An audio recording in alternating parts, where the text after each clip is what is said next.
firman Tuhan ini ke dalam nama Tuhan Yesus. Amin. Shalom. Shalom. Ya. Salam sejahtera untuk kita semua. Jemaat Tuhan yang diberkati. Langsung saja kita akan membuka Alkitab kita. Kita buka dalam Matius pasalnya yang ke-9.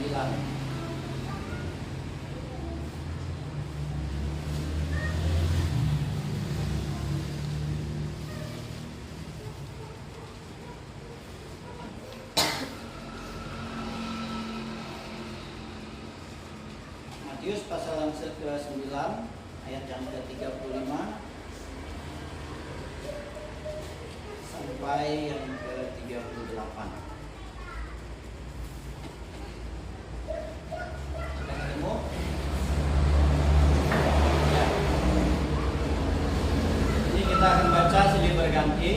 Saya ayat yang ke-35 dan jemaat Tuhan ayat yang ke-36 dan sampai seterusnya.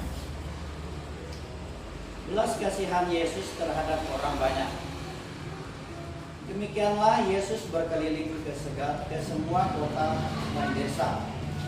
Ia mengajar dalam rumah-rumah ibadah dan memberitakan Injil kerajaan surga, serta melenyapkan segala penyakit dan kelemahan. Melihat orang banyak itu, tergeraklah hati Yesus oleh belas kasihan kepada mereka, karena mereka lelah dan terlantar seperti domba yang tidak bergembala. Maka katanya kepada murid-muridnya, tuayan memang banyak tetapi pekerja sedikit. Karena itu mintalah kepada Tuhan yang punya tuayan, supaya Ia mengirimkan pekerja-pekerja untuk tuayan itu. Ya, terima kasih buat pembacaan firman Tuhan. Yang diberkati adalah jemaat Tuhan dan kita yang membaca firman Tuhan siang dan malam, lebih kita yang melakukannya. Ya, ini perikopnya yaitu berbicara tentang belas kasihan Yesus terhadap orang banyak. Nah, tema yang kita mau bahas di sini adalah tentang dasar atau dalam pelayanan kita, dasar dalam pelayanan kita, atau tujuan dalam pelayanan kita, orang-orang percaya, orang-orang Kristen. Tentu pasti punya tujuan, tentu pasti punya goal seperti itu. Tidak mungkin orang yang melayani, orang yang ingin pelayanan tetapi tidak punya tujuan. Nah, kalau orang yang di luar sana pasti mereka tahu ya apa yang namanya pelayanan, dan itu pun belum tentu dengan motivasi yang benar atau yang tidak benar. Tapi kita tidak bisa mengklaim seperti itu. Tetapi realitanya juga menunjukkan bahwa kita juga bisa melihat hal-hal yang seperti itu. Bahkan di kalangan kita orang Kristen pun terkadang motivasi dalam pelayanan kita pun bisa juga salah. Bisa tidak katakan bahwa kita di tempat ini dalam motivasi pelayanan kita itu salah. Tidak seperti itu. Tetapi ya, saya yakin dan percaya kita di tempat ini mempunyai motivasi yang benar dalam melayani seperti itu. Nah, dalam perikop ini itu menjelaskan bahwa perikop yang sebelumnya ini adalah memperjelas perikop-perikop sebelumnya bahwa Yesus itu sudah mengajar di rumah-rumah ibadat. Itu Yesus itu sudah memberikan pengajaran, bahkan sudah memberikan kesembuhan. Pengajaran itu ada di pasal 5, 6 dan 7. Dan mujizat-mujizat atau penyembuhan-penyembuhan yang Yesus lakukan itu ada di pasal 8 dan 9. Nah, dalam perikop ini jelas Yesus ingin menjelaskan atau ingin menunjukkan lagi bahwa tidak henti-hentinya, walaupun dia sudah yang istilahnya di sini dia sudah yang mengajarkan yang kedua kalinya, walaupun orang tidak menerima dia, tetapi dia tetap memberikan pengajaran itu. Nah, itu yang dilakukan Yesus pada perikop ini. Itu menjelaskan kepada kita bahwa pelayanan itu sangat penting. Yesus sendiri memberikan teladan untuk kita bisa melayani. Nah, yang pertama yang perlu kita ketahui bahwa adanya pemberitaan Injil. Motivasi dalam pelayanan itu adalah memberitakan Injil. Bukan kita bersaksi tentang diri kita, bukan kita menceritakan tentang bagaimana kita hidup di dunia ini, bukan kita menceritakan bagaimana kesusahan hidup kita, bagaimana problema kita. Tetapi bagaimana kita hidup bersama dengan Tuhan, tapi bagaimana Tuhan sudah mengerjakan segala sesuatunya dalam hidup kita. Mujizat yang kita alami. Kita bisa bangun pagi-pagi itu adalah mujizat yang luar biasa. Itu simpel, kita berpikir itu apa ya? Tidak semua orang memang bisa berpikir kepada situ bahwa ketika dia bisa bangun pagi itu adalah anugerah yang luar biasa. Daripada berkat yang kita terima seperti materi seperti itu. Tetapi itu yang sangat luar biasa. Kita bisa bangun pagi, kita bisa hirup udara segar. Kalau kita tidak bisa bangun pagi, bagaimana kita bisa bekerja? Seperti itu. Itulah pada intinya. Adalah yang pertama itu adalah memberitakan Injil. Nah, di sini jelas bahwa ayat ini menjelaskan bahwa demikianlah Yesus berkeliling ke semua kota dan desa. Nah, di sini menunjukkan bahwa Yesus tidak memandang tempat itu luas, tempat itu basah atau kering. Yang biasa orang ketahui bahwa tempat basah berarti jemaatnya bagus atau jemaatnya banyak seperti itu ya, atau jemaatnya sudah bertumbuh. Tetapi di sini Yesus ajarkan bahwa dia pergi ke kota bahkan ke desa, dia tidak memandang. Yang penting ada orang banyak, bisa dia memberikan pengajaran. Itu yang paling penting, adalah memberitakan Injil itu. Adalah mengabarkan tentang kerajaan surga itu kepada setiap orang banyak. Nah, kalau realitas sekarang kebanyakan ya bukan berarti secara survei yang memang sudah yakin kita temui seperti itu ya. Tetapi kita pasti kita pernah berpikir bahwa ada orang yang memang datang motivasinya beribadah itu sebenarnya bukan karena ingin bertemu dengan Tuhan. Terkadang hanya ingin mengisi waktu daripada diam diri di rumah. Ada juga seperti itu. Tapi saya bukan bilang jemaat di tempat ini. Tapi kalau kita di tempat ini, kita dari berbagai beda pekerjaan, tetapi kita bisa datang berkumpul di sini hanya untuk memuji muliakan nama Tuhan. Saya yakin jemaat di tempat ini sudah mengetahui itu dan sudah bertumbuh. Amin. Kita di tempat ini ketika kita sudah datang berarti kita sudah tahu tujuan kita untuk memuji muliakan nama Tuhan. Nah, di sini memang Yesus memberikan teladan bahwa dia tidak memandang pelayanan, tidak memandang kondisi, tidak memandang bagaimana tempatnya, tidak harus ke kota-kota besar, tetapi dia juga datang ke desa-desa. Desa-desa itu menunjukkan bahwa Tuhan itu mengasihi bahkan pejabat, bahkan pekerja kantoran, bahkan petani, bahkan wirausaha apapun yang menjadi profesi kita. Yesus itu datang dan memberitakan Injil itu, memberitakan kerajaan surga itu. Itu memberikan teladan kepada kita. Bukan hanya menuntut kepada kita pekerja hamba Tuhan saja, tetapi jemaat Tuhan ketika dia sudah mengaku dia percaya kepada Yesus, maka itu adalah menjadi tugas kita bersama untuk kita bersaksi, untuk kita menceritakan tentang kebaikan Tuhan. Bukan berarti kita mengajak orang, ayo ikut saya atau ikut agama saya, seperti itu. Yesus memang tidak mengajarkan bagaimana hidup beragama, bagaimana hidup di dunia ini harus memiliki agama atau tidak, tetapi hukum yang mengajarkan untuk kita saling beragama. Tetapi Yesus mengajarkan bahwa supaya kita memberitakan Injil, supaya kita menceritakan tentang kebaikan Dia, menceritakan tentang kerajaan surga kepada semua orang, bahwa kerajaan surga itu layak untuk diterima semua orang. Keselamatan itu layak untuk diterima semua orang tanpa memandang bulu.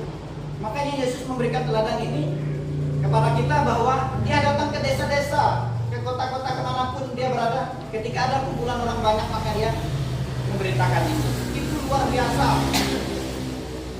Ya, kesaksian juga saya katakan bahwa diri saya juga, ya saya bersyukur memang ketika saya ditempatkan di dalam jemaat Tuhan yang baru-baru bertumbuh istilahnya, ya masih pos PI seperti itu.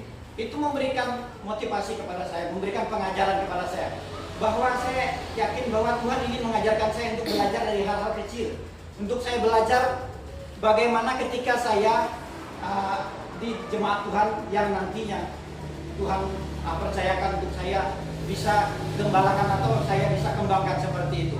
Jadi Tuhan mengajarkan kepada saya untuk saya bisa belajar dari hal-hal kecil, dari jemaat yang kecil. Saya harus bisa hidup di tengah-tengah orang-orang yang baru bertumbuh seperti itu.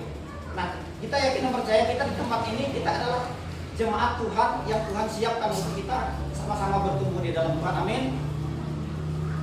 Nah, itu yang pertama itu adalah memberitakan Injil. Itu paling penting. Itu adalah tugas kita. Itu adalah tujuan kita menjadi Kristen.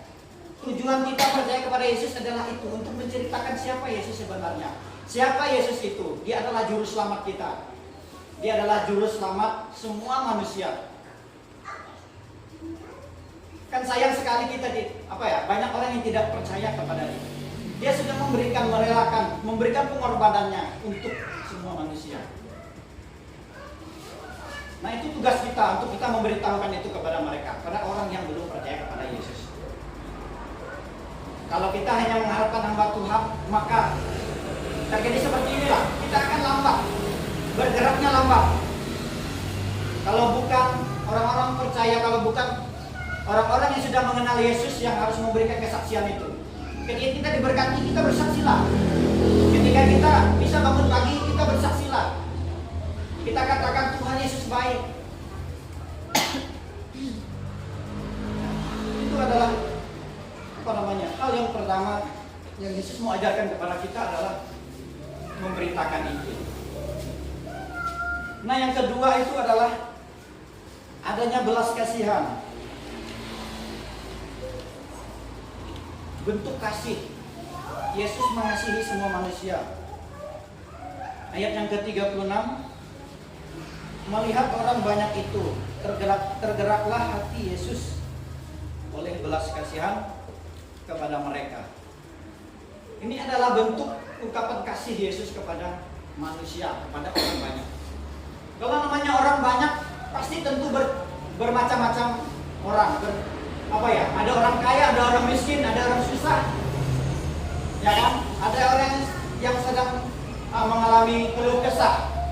Tetapi Tuhan katakan, marilah yang letih lesu dan berbeban berat, datanglah kepadaku, aku akan memberikan kelegaan. Itu adalah ungkapan Tuhan yang luar biasa, membawa orang-orang untuk datang kepadanya. Karena belas kasihan, bukan karena duniawi, bukan karena materi. Tetapi yang Tuhan lihat adalah karena rohani mereka. Karena Tuhan melihat roh mereka. Jiwa-jiwa itu sangat penting. Jiwa-jiwa itu sangat penting untuk dituntun, untuk dibawa kepada Tuhan. Makanya Tuhan mengasihi mereka. Tuhan melihat. Nah itu, bukan melihat bagaimana kehidupan orang yang kaya, orang yang miskin, bagaimana kesusahan dia sehari-hari seperti itu. Tetapi Tuhan melihat kerohanian kita. Tuhan melihat bagaimana kerohanian kita. Bukan melihat materi kita. Bukan melihat kekayaan kita. Tuhan memberkati kita itu agar kerohanian kita bertumbuh dan kita datang kepada Tuhan. Bukan Tuhan memberkati kita dengan materi, kita malah menjauh daripada Tuhan. Kalau kita sudah diberikan materi, diberikan berkat, tetapi kita mulai menjauh daripada Tuhan, hati-hati. Kita akan menerima. Bukan saya ingin menakut-nakuti kita semua untuk kita dapat masalah atau tidak. Semua manusia akan mendapatkan masalah, tetapi kita harus tahu masalah yang kita dapat, kita harus bisa introspeksi. Ketika kita mempunyai masalah, kita harus mempunyai introspeksi diri. Kita tahu nggak kenapa masalah itu ada dalam hidup kita? Kita tahu nggak kenapa kita mendapat masalah itu? Kita harus menyadari itu. Apakah kita sudah mulai menjauh daripada Tuhan dengan berkat yang sudah diberikan? Kenapa kita harus semakin jauh? Seharusnya kita semakin dekat. Nah, seperti itu. Memang tidak semua masalah yang kita dapatkan itu atas teguran yang Tuhan berikan. Tetapi masalah yang kita dapatkan itu adalah membentuk iman kita, memberi kepercayaan kita itu semakin erat di dalam Tuhan. Jadi Tuhan itu menunjukkan bahwa bukan kita berpikir hanya mencari materi duniawi saja. Tetapi yang Tuhan mau ketika kita diberkati, maka kita harus datang kepada Tuhan. Kita harus lebih dekat dengan Tuhan. Kita harus memuliakan nama Tuhan. Itu yang Tuhan mau. Ini jelas Yesus katakan, jelas Yesus memberikan pengajaran kepada kita untuk kita jangan Tuhan tidak melihat bagaimana kondisi kita, kekayaan kita, tetapi Tuhan melihat bagaimana hati kita, bagaimana sikap kita. Kita datang kepada Tuhan. Kita datang, kita hubungan intim dengan Tuhan, hubungan baik dengan Tuhan. Maka yakinlah, hidup kita akan damai di dalam Tuhan. Bukan berarti saya menjanjikan bahwa ketika kita dekat dengan Tuhan kita tidak akan mengalami masalah. Bukan saya menjelaskan tentang hal itu. Kita akan mengalami masalah, tetapi perbedaannya kita walaupun kita dapat masalah, tetapi kita bisa belajar, kita bisa melihat. Dengan masalah itu kita semakin dekat dengan Tuhan. Dengan masalah itu kita semakin intim dengan Tuhan. Itu yang Tuhan mau ketika kita memberikan masalah, Tuhan izinkan masalah itu dalam hidup kita. Kita harus belajar. Hidup ini adalah belajar bagaimana kita dekat dengan Tuhan. Bagaimana kita hidup berhubungan baik dengan Tuhan. Kalau kita sudah tidak ada hubungan baik dengan Tuhan, yakinlah suatu saat kita akan mengalaminya. Kita akan mengetahui bahwa Tuhan itu penting. Tuhan itu jelas. Tuhan itu mau agar hidup kita ini bersandar hanya kepada Dia. Tuhan tidak mau dikecewakan, Tuhan tidak mau dicemburui. Tuhan itu maha cemburu. Jadi kalau kita sudah mulai menyeleweng, percaya kepada yang lain, sudah mulai mendewakan kepada hal-hal duniawi, yakin kita akan terpuruk. Maka kita akan menyesal. Kita katakan menyesal seperti ini. Menyesal tidak dekat dengan Tuhan. Kita harus belajar. Orang Israel ketika mereka mulai jauh dengan Tuhan, mereka akan mengalami bencana. Ketika mereka sudah mulai dekat dengan Tuhan, pasrah, berserah kepada Tuhan, mereka akan melihat mujizat Tuhan. Kalau kita ingin melihat mujizat Tuhan, maka kita berserah dan kita pasrah hidup kita di dalam Tuhan. Kita kerjakan apa yang bisa kita kerjakan, kita lakukan apa yang bisa kita lakukan. Asal dasarnya harus berdasarkan kasih Tuhan. Karena kita takut Tuhan, maka kita mengerjakan segala sesuatunya dengan kejujuran, dengan keberanian, dengan kebenaran. Jangan kita menyeleweng seperti itu. Jelas firman Tuhan ini menegur saya juga secara pribadi. Saya katakan bahwa memang tidak gampang untuk kita memberitakan Injil itu, memang tidak juga gampang. Kita harus kenal baik dulu dengan orang, kita harus dekat dulu dengan orang. Kalau kita tidak dekat dengan orang, kita mau katakan Yesus saja orang sudah bisa menolak. Maka kita harus baik dulu dengan orang, baru kita bisa menceritakan tentang Tuhan. Tantangan buat kita. Memang bukan karena kita bukan karena kita berbuat baik itu makanya kita bisa menerima pekerjaan Tuhan. Itu kasih karunia. Justru karena kasih karunia itu kita bagikan kepada orang. Karena kasih karunia itu kalau kita hanya terima sendiri, kita tidak menceritakan kepada orang lain, kita pun dituntut Tuhan. Kemarin khotbah Ibu Gembala sangat memberkati saya bahwa kita itu harus bisa memberikan menceritakan kebaikan Tuhan itu kepada orang lain. Egois kalau kita tidak menceritakan itu kepada orang lain. Kita hanya memikirkan diri kita sendiri.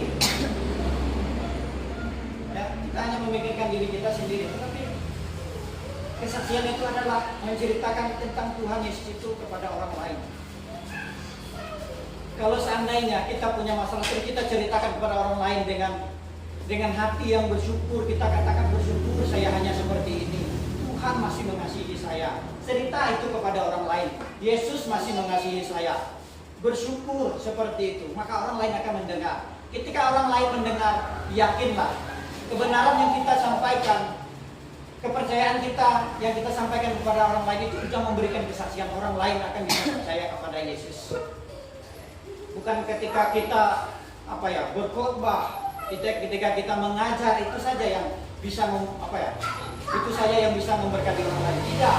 Ketika kita menceritakan tentang Tuhan, kita kayak daripada kita bergosip hal-hal yang tidak penting, menceritakan bagaimana orang lain, kejelekan orang lain, bagaimana susah payahnya kita. Lebih baik kita ceritakan bagaimana Tuhan menolong kita hingga kita ada sampai saat ini. Coba kita renungkan kembali bagaimana pertama kali kita mengenal Tuhan. Kita percaya kepada Tuhan. Pasti ada momen yang membuat kita itu merasa wow, Tuhan memang luar biasa, tidak pernah meninggalkan saya. Kita akan terharu seperti itu, bahwa ketika kita pertama kali jatuh cinta kepada Tuhan, kita akan merasakan itu.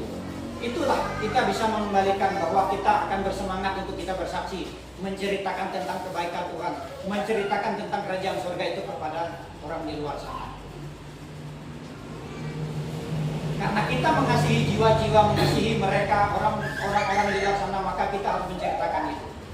Itu adalah Tuhan sendiri yang mengajarkan kepada kita, karena Dia mengasihi jiwa-jiwa, bukan mengasihi karena bentuk duniawi yang seperti ini, tetapi mengasihi jiwa-jiwa yang rohaninya hancur, yang rohaninya mulai turun. Gitu. Maka ketika rohani kita mulai turun, mulai redup, kita harus mulai kembali kepada Tuhan. Kenapa kita mulai jenuh, mulai merasakan banyak masalah, banyak problema seperti itu? Coba kita respect, kita melihat ke belakang bagaimana kondisi kita pertama kali kita jatuh cinta kepada Tuhan, supaya kita ini tetap berhubungan baik dengan Tuhan dan kita bisa bersaksi tentang Tuhan. Amin.